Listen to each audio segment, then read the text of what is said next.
With me, Kartikeya Sharma. On 1.1, we lead with News9's campaign Heal the Hills as tourist footfall rise dramatically this holiday season, choking the hills.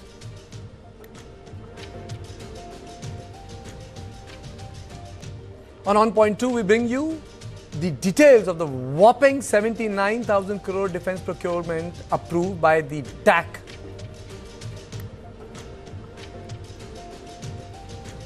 On 1.3, we discuss the ICMR report mentioned by PM Modi, warning against the misuse of antibiotics.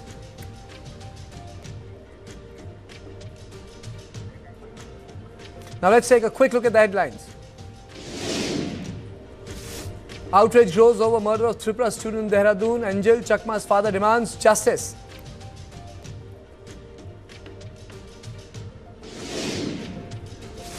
Supreme Court stays High Court's order on Sengar's bail, issues notice to convict, seeks response in 4 weeks.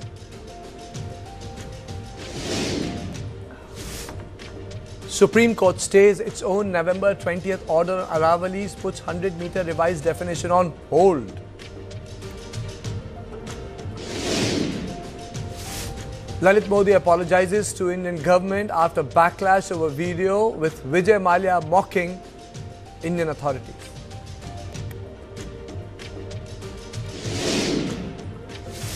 Big churn in Maharashtra politics. Ajit Pawar joined hands with estranged Uncle Sharad Pawar for Pimpri Chinchwad civic polls.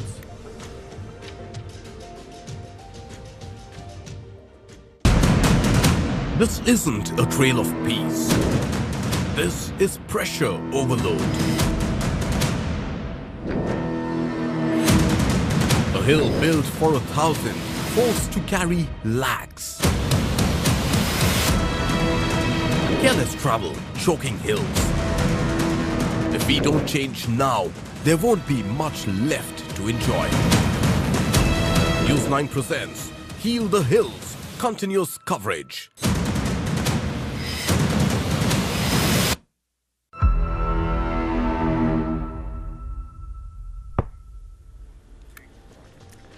The year-end holiday rush is back and Indian hill states are bursting at the seams. From Shimla and Manali to Dharamshala, Nainital and Ooty, tourist inflows has reached levels many of these fragile regions simply cannot handle anymore. In HIMACHAL Pradesh alone, thousands of vehicles are pouring into hill towns every single day. Authorities have deployed additional police, set up checkposts and rescue teams and warned travellers to be cautious, especially with snowfall, drawing even more visitors to high altitude areas like Lahaul Spiti. But behind the festive mood, there is a growing worry. Our mountains are showing visible signs of stress. Experts say most of our hill towns have already crossed their carrying capacity. Highways are choked, jammed, blocked. Shimla, for instance, was built for just 25,000 people. It now holds more than 8 lakh residents and tourists combined. The result?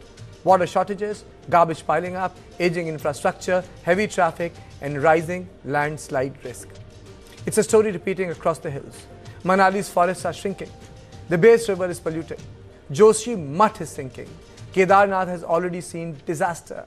Darjeeling, Mussoorie, Nainital are choking with unplanned construction, shrinking lakes, collapsing roads, people filling every nook and corner.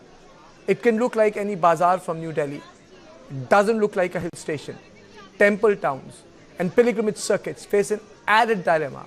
Lakhs of people arrive within just a few weeks, stretching local infrastructure far beyond safe limits. And yet, the pressure continues to spread not even to the so-called offbeat locations, many of which are far less prepared to cope with sudden tourist influx. Officials and environmentalists are warning that if development continues unchecked, India's mountain ecosystem from Himalayas to Western Ghats could face irreversible damage. So what are the solutions? Experts recommend stricter enforcement of infra laws, genuine environmental impact assessments, limit on tourist numbers, better waste management, ropeways and electric buses involving local communities and decision making. Tourism is eating into the very heart and soul of the mountains. It is becoming unsustainable. River courses are getting affected. Unregulated ecotourism has created more pressure than solving the problem. In the name of green tourism, tents have mushroomed deep inside the villages. The message from the mountain is loud and clear. tourism must be managed responsibly, or the very landscape that draws millions of visitors may not survive the pressure. So my big question is, how can tourism be regulated? How can thousands of people who throng in the mountains within hours can be regulated? How can plastic be regulated? Should we follow the Bhutan model? These are the questions on which my panelists will join. Subhash Goyal, Chairman, Travel and Tourism Committee, India Chamber of Commerce. I'll also be joined by Pradeep Sangwan, Founder, Healing Himalayas. Vimlendu Jha, environmentalist. Dr. A.P. Dimri, Professor, School of Environmental Sciences. Thank you all of you for joining me. First, let me just take the opening comment from Vimlendu very quickly. I mean to say, if you look at this scene, it's so disheartening. I mean, can something be done about this? I know democratically you can't stop people, but how can this tourism be regulated lest it kills the mountain and the mouths it feeds? Absolutely, Kartikeya. So what we've seen over years is that rather than regulating tourism and in terms of looking at how this needs to be controlled in some way or the other, we've actually looked at expansion of the Himalayas or building infrastructure beyond the capacity of the Himalayas in seven parts. And from Ladakh to Arunachal, what we've seen is that Himalayas has been plundered primarily to make life convenient for the visitors or for tourism. So economic activity called tourism in the Himalayas has taken precedence over the very existence of Himalayas. In fact, I've been on your channel several times in the last 6 months, more than a dozen times, primarily talking about post-monsoon, the kind of havoc or the kind of landslides and cloudbursts and other climate events that we've actually seen in these vulnerable areas. So the same areas that is completely crowded right now is the area that actually was flooded too. So earlier it was disaster, and this is what the one that you're talking, what we're seeing on your screen right now, will lead to further disaster in coming years in the long term if we do not control it. So broadening of roads, largely what do we mean when tourism happens? We talk about broadening of roads. We're looking at construction in areas, in ridges, in mountainsides, which are unsustainable. We're also talking about the stress that this brings in terms of its water resources, in terms of its waste management, and so on and so forth. And we've seen that how to make life convenient or transportation from point A to point B, from Delhi to Manali or Delhi to Dehradun, quicker, swifter. We've actually chopped thousands and thousands of trees, which in the immediate forecast looks as if it's only about convenience, but in long term, it primarily means that we are actually fooling with the climate of Himalayas, one of the important climate shields that the entire country has. So plundering, blasting, tunneling, road widening, infrastructure is something which is damaging the hills. Let me go to Pradeep Sangwan. Mr. Sangwan, you know, ecotourism has also become a bane. If you recall, if you have been to Pangot, I'm sure you must have been to Pangot. In last 15-20 years, Pangot from a small village has turned into a area where in every nook and corner you have a hotel. And you go down Pangot and you go to those villages, you have these, first of all, Oyo hotels, then you have those glamping hotels, then you have those eco-friendly cottages and tents. So you not only have them in areas which the outsiders can create a tourist infrastructure, but you also have it on the tehsil land, you also have it on the agricultural land, you also have it in deep inside the villages. So instead of lightening the footprint, you have allowed people to actually get into every nook and corner of the Himalayas. Well, actually, there's nothing eco-friendly about this ecotourism which is there. I'll give you a very small example. We've seen Atal Tunnel came up in Manali, a few years back. And there are two particular villages that we've been working around, and it's CHOKES and Shishu.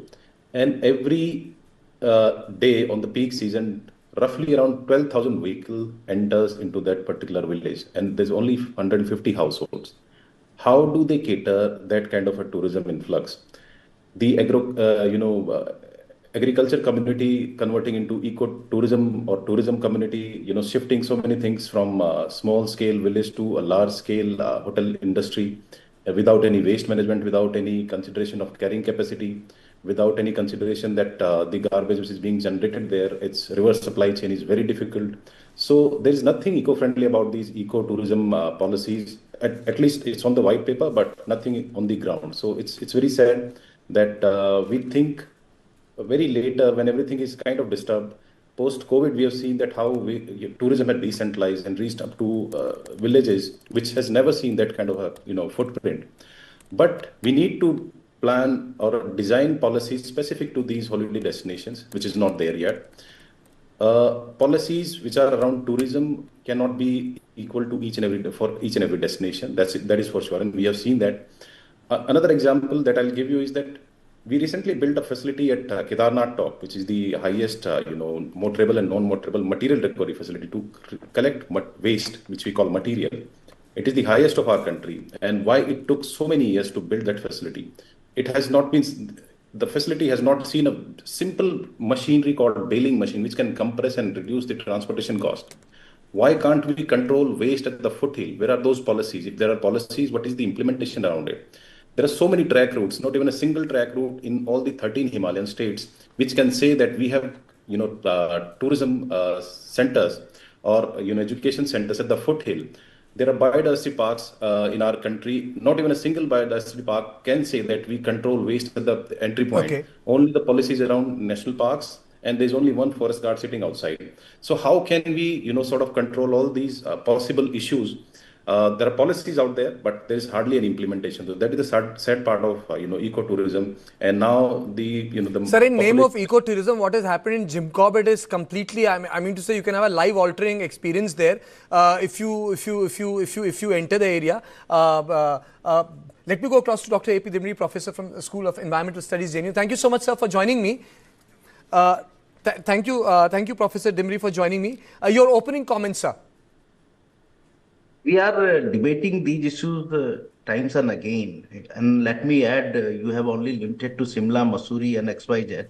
No, we have been doing, sir, just to put it on record since you have questioned, we have a special series called Loving the Ghats to Death.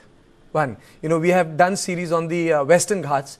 Today, we had photographs, compelling videos from the Northern Himalayas. So that is why we have taken them as an example. But it does not mean that we have left the other parts.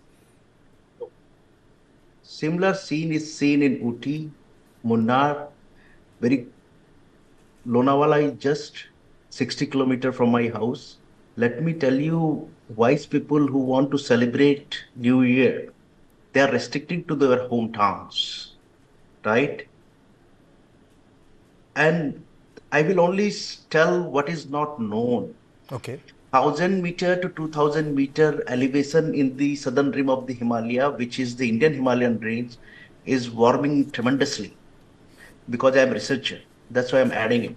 Okay. It's drying the atmosphere, so you have less moisture available for the purpose, and you have the more vegetation species are shifting lower elevations. And these all pollution or whatever, I will not go in these detail because they are known facts, are impacting the local biodiversity of the region tremendously. We are losing forest along this belt.